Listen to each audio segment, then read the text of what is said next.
আমরা এই বিষয়টি নিয়ে পাঠ দিয়ে দেখেছিলাম।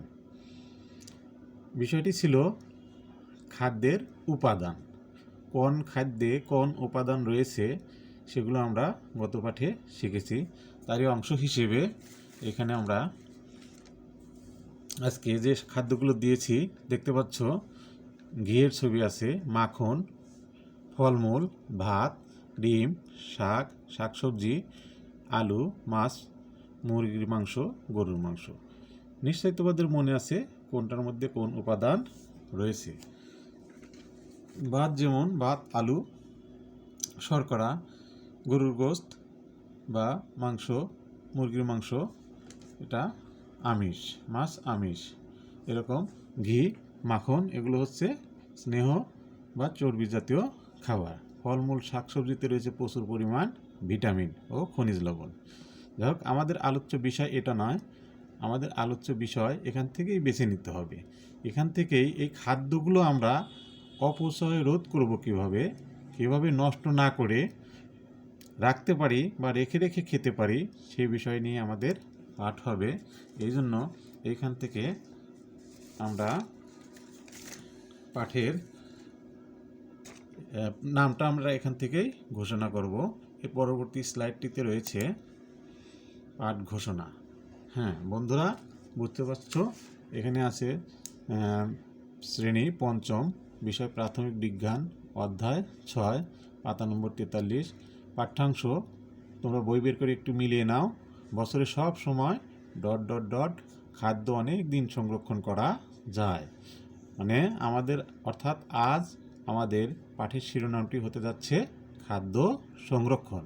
যে খাদ্যগুলো আমরা দেখলাম ওগুলোর অপচয় রোধ করার জন্য বা পচন রোধের জন্য আমরা যেভাবে রাখতে পারি সেটা হবে সংরক্ষণ। তাই আমাদের পাঠের শিরোনাম হচ্ছে খাদ্য সংরক্ষণ। এই স্লাইডটির কাজ এখানে শেষ। চলে যাব আমরা পরবর্তী স্লাইডটিতে। শিখন ফল। বন্ধুরা, এইখানে কিছু গুরুত্বপূর্ণ তথ্য রয়েছে অধ্যায়ের জন্য। এই 6 অধ্যায়ে সুস্থ জীবনের জন্য খাদ্য, এই অধ্যায়ে সবগুলো কাজ যদি আমরা ঠিকভাবে শিখি, সবগুলো পাঠ সম্পূর্ণ করি, তাহলে 4টি অর্জন উপযোগী যোগ্যতা রয়েছে। আর এই 4টি অর্জন উপযোগী যোগ্যতাকে সাপোর্ট করবে 9টি নির্ধারিত শিখন ফল। এই 9টি শিখন ফলই ওই 4টি অর্জন উপযোগী যোগ্যতাকে প্রুভ করবে। এর জন্য আমরা 9টি শিখন ফল তো আর একদিনে শিখতে পারবো না। গত টিউটোরিয়াল একটি শিখেছি, আজকের আলোচনায় বা আজকের টিউটোরিয়ালে আমি একটি শিখন ফল বেছে নিয়েছি। বন্ধুরা, তোমরা তো জানোই শিখন ফল পূর্ব নির্ধারিত। এখানে আমি 8.2.1 শিখন ফলটি নিয়ে আলোচনা করব। শিখন ফলটি হলো বরফ দিয়ে রেফ্রিজারেটরে, হিমাগারে বিভিন্ন খাদ্য সংরক্ষণ। আমরা বরফ চিনি, রেফ্রিজারেটর বা ফ্রিজ চিনি, আর হিমাগার এটা সচরাচর দেখা যায় না, জেলা বা উপজেলা পর্যায়ে রয়েছে। এই আলু বা শস্য জাতীয় দ্রব্য বড় বড় ঘরের মধ্যে তাপমাত্রা কন্ট্রোলে রেখে সেখানে রাখা। এই হচ্ছে প্রসেস। এটা আমরা পরে বিস্তারিত আলোচনা আসব। এবার চলে যাই পরবর্তী স্লাইডটিতে। হ্যাঁ বন্ধুরা, এইখানে হচ্ছে আমাদের পাঠের মূল আলোচনা, পাঠ বিশ্লেষণ। তোমাদের বই বন্ধ করো, বই খোলার দরকার নাই। এই ছবিতে কি দেখতে পাচ্ছ তোমরা একটু একাকে চিন্তা করে দেখো তো কি কি দেখা যায়।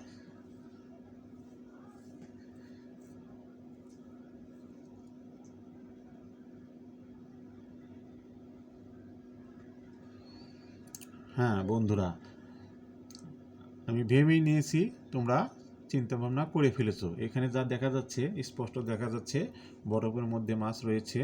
এখানে রেফ্রিজারেটর বা ফ্রিজের মধ্যে খাদ্য রাখা হচ্ছে।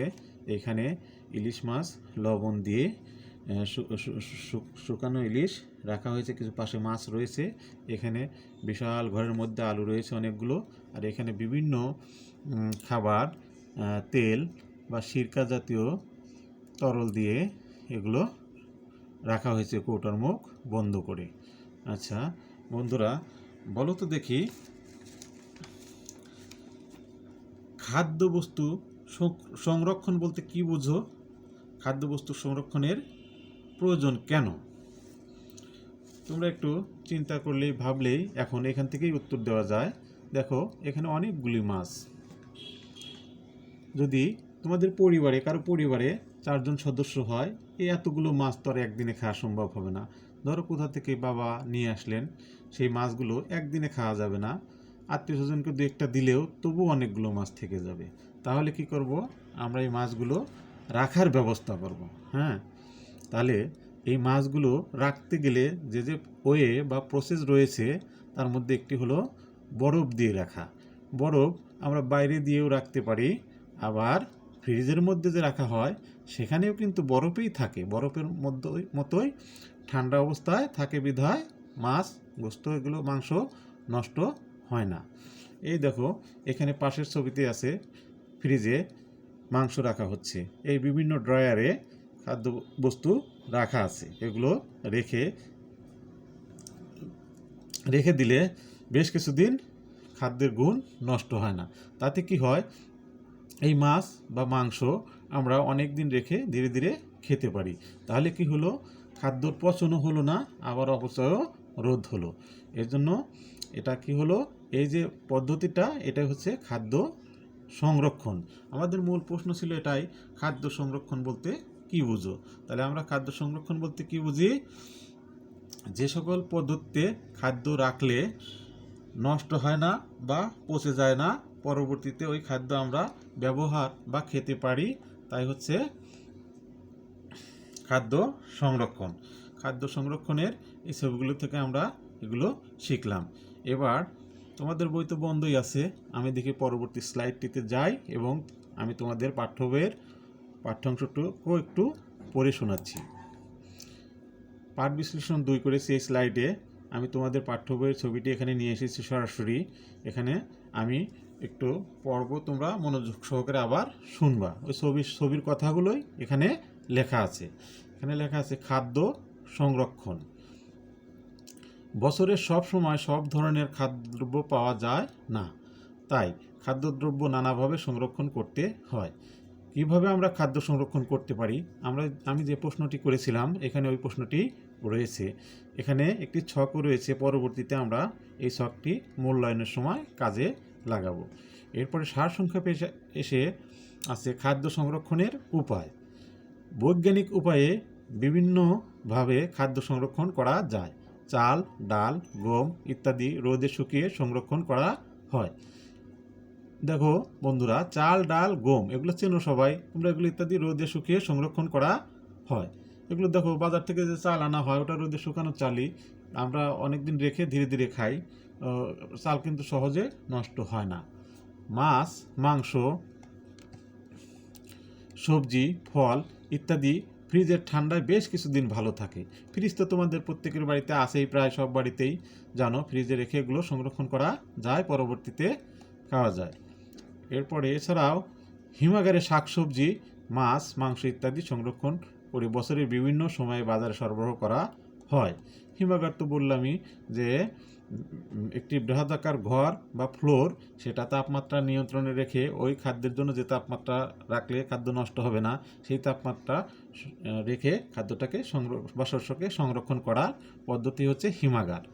তোমরা বাইরে গেলে, কোথাও গেলে কোল্ড স্টোরেজ দেখলে সেখানে নেমে একটু দেখে আসবে কিভাবে আলুগুলো সংরক্ষিত অবস্থায় আছে। ফল থেকে তৈরি জ্যাম, জেলি, আচার ইত্যাদি বায়ুরোধী পাত্রে সংরক্ষণ করা হয়। হ্যাঁ, ওই তো আমি যে উপরের ছবিতে কৌটোগুলোর মধ্যে যেটা দেখালাম সেগুলো হচ্ছে এই জ্যাম, জেলি জাতীয় খাবার। এছাড়া লবণ দিয়ে বা বরফ দিয়ে মাছ সংরক্ষণ করা যায়। লবণ দিয়ে মাছ সংরক্ষণের পদ্ধতি, ইলিশ মাছ চাকচাক করে কেটে রোদে শুকিয়ে সংরক্ষণ করা দেখালাম, ছবিতে ছিল ওটাও। হ্যাঁ, আশা করি বুঝতে পেরেছ। আবার চিনি বা সিরকা, তেল দিয়ে জলপাই, বড়ই, আম ইত্যাদি খাদ্য অনেক দিন সংরক্ষণ করা যায়। চিনি বা এগুলো দিয়ে, তেল দিয়ে, আচার জাতীয় জিনিস এগুলো তেল দিয়ে রাখলে অনেক দিন নষ্ট হয় না। আমাদের তাহলে মূল আলোচনার বিষয় ছিল খাদ্য সংরক্ষণ। আমি 2টি স্লাইড থেকে এটা জানানোর চেষ্টা করেছি তোমাদের, খাদ্য সংরক্ষণের 3টি পদ্ধতি। পদ্ধতি তিনটি কী কী? প্রথমে রয়েছে বরফ দিয়ে খাদ্য সংরক্ষণ করা যায়। দ্বিতীয়টি হলো ফ্রিজ বা রেফ্রিজারেটর এ খাদ্য রেখে খাদ্য সংরক্ষণ করা যায়।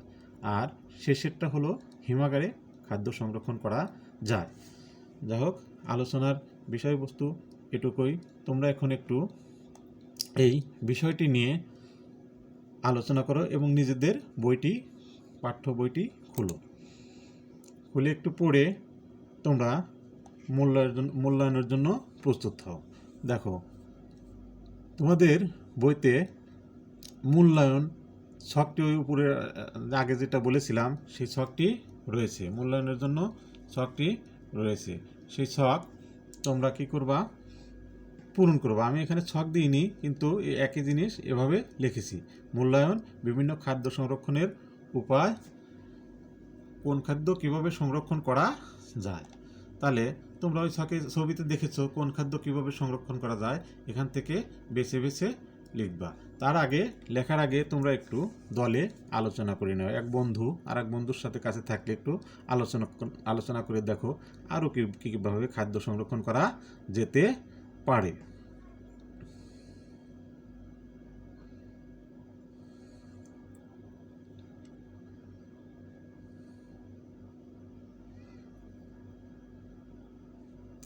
হ্যাঁ বন্ধুরা, আমি ধরে নিলাম তোমরা আলোচনা সেরেছো। এবার বইটাও বন্ধ করো। বই বন্ধ করে এবার তোমাদের মূল্যায়ন তোমরা পূরণ করো। এখানে মাংস, গরুর মাংস, মুরগির মাংস, মাছ কীভাবে সংরক্ষণ করা যায় এখানে লেখো। দুগ্ধজাত খাদ্য, দুধ, মাখন, দই, এটা কীভাবে সংরক্ষণ করা যায় লেখো। শাকসবজি কীভাবে সংরক্ষণ করা যায় সেটা লেখো। ফলমূল কীভাবে সংরক্ষণ করা যায় সেটা লেখো। ফলমূলের মধ্যে আলু রয়েছে, শস্য জাতীয় ধান বীজ, সরিষে বীজ, এগুলো বিভিন্ন জাতীয় গম বীজ, এগুলো কীভাবে সংরক্ষণ করা যায় এটা তোমরা আশা করি সহজেই লিখতে পারবা। হ্যাঁ, আমি এরপরেও যাদের সমস্যা এখনও রয়ে গেছে, যারা বুঝতে পারছো না, আমাকে কমেন্টে জানাবে। আমি দেখে দেওয়ার চেষ্টা করব, বুঝিয়ে দেওয়ার চেষ্টা করব যে হ্যাঁ, এটা এইভাবে সংরক্ষণ করতে হয়। তোমরা পরবর্তীতে খাদ্য সংরক্ষণের আরও অনেকগুলো পদ্ধতি রয়েছে, সেটা জানতে পারবে। চলো সামনে আগাই। এবার রয়েছে পাঠের সমাপ্তি ঘোষণা। এখন আমি পাঠের শেষের দিকে চলে এসেছি। আজকে আমরা যা যা শিখলাম সেই বিষয়ে একটু আলোকপাত করছি। আজকে আমরা শিখেছিলাম যে খাদ্য কীভাবে সংরক্ষণ করা যায়। খাদ্য সংরক্ষণের তিনটি পদ্ধতি আমরা জেনেছি। 1, বরফ দিয়ে খাদ্য সংরক্ষণ করা যায়। 2, ফ্রিজ বা রেফ্রিজারেটরে খাদ্য সংরক্ষণ করা যায়। তারপরে রয়েছে হিমাগারে খাদ্য সংরক্ষণ করা যায়। আরও কয়েকটি পদ্ধতির কথা বলেছি বন্ধুরা, তোমাদের নিশ্চয়ই মনে আছে, যেমন লবণ দিয়ে খাদ্য সংরক্ষণ করা যায়। আরও রয়েছে শুকিয়ে খাদ্য সংরক্ষণ করা যায়, বায়ুরোধী পাত্রে খাদ্য রেখে সংরক্ষণ করা যায়। আবার রয়েছে এই চিপস জাতীয় খাদ্য, জাঙ্ক ফুড, চিপস জাতীয় প্যাকেট যেগুলো দোকান থেকে তোমরা কিনে খাও, ওগুলো তো সংরক্ষিত অবস্থায় থাকে, তাহলে নষ্ট হয়ে যাবে। ওগুলোর মধ্যে নাইট্রোজেন গ্যাস দিয়ে ওটা সংরক্ষিত অবস্থায় রাখা হয়। যাই হোক, আলোচনার বিষয় ছিল আমাদের শিখন ফলে তিনটি, সেটা আমরা পরিপূর্ণভাবে শিখেছি আশা করি। এবার তোমাদের বাড়ির কাজ, খাদ্য সংরক্ষণের 5টি পদ্ধতি লিখে আনবে। আমরা 3টি শিখলাম, আরও যেগুলো বললাম তার মধ্যে থেকে আরও 2টি ইনক্লুড করবে। কাল সুন্দর করে পরিষ্কার করে লিখে আনবে। আমি অবশ্যই তোমাদের খাতাগুলো দেখার চেষ্টা করব। আর হ্যাঁ, করোনা সম্বন্ধে সচেতনতা এটা রয়েছে, সারা বিশ্বব্যাপী মহামারী করোনা, আর একটা তার ওমিক্রন এসে গেছে। এটা থেকে আমরা সবাই রক্ষা পাওয়ার জন্য সচেতন থাকব। বিশেষ করে মাস্ক পরব, নিরাপদ দূরত্ব বজায় থাকব, বিনা প্রয়োজনে ঘরের বাইরে বের হব না, সরকার নির্দেশিত সকল প্রকার নিয়মনীতি মেনে চলব, নিজে সুস্থ থাকব, অপর সুস্থ থাকব, সবার মঙ্গল কামনায় শেষ করব। হ্যাঁ বন্ধুরা, অনেক কষ্ট করে তোমাদের জন্য টিউটোরিয়ালটি তৈরি করলাম। তার জন্য পরিশেষে আমার এই চ্যানেলটি দেখে তোমাদের যদি ভালো লেগে থাকে দয়া করে একটি লাইক দিবা, আর চ্যানেলের পাশে লাল যে বাটনটি রয়েছে সাবস্ক্রাইব করে নেবা। এই আর কি।